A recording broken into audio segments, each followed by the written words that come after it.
मैंने बड़ा मौका वाजे कर दिया है कि मैंने पार्टी के ओहदे से इस्तीफा दिया है।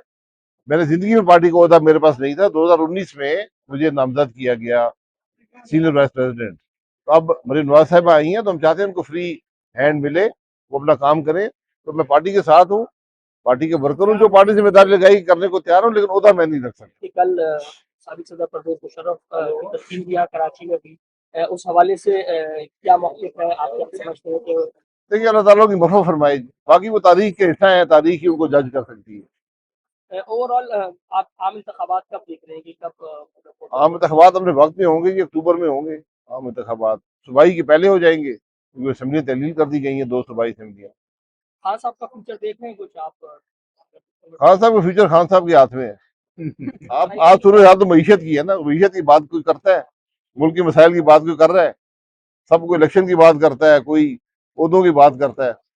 मुस्लिम लीग का हुकूमत में आने का फैसला आपके ख्याल में दुरुस्त था? ये भी तारीख का हिस्सा है।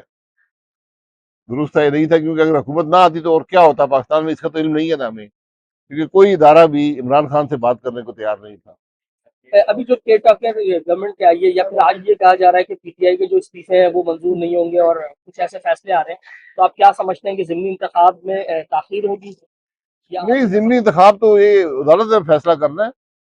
अगर वो फैसला करेगी, क्योंकि उसके तो शेड्यूल जारी हो गया था, मार्च 16 को इलेक्शन थे, उन्होंने उसकी ताख़ीर कर दी है। अब जब भी वो फैसला करेंगे तो इलेक्शन हो जाए।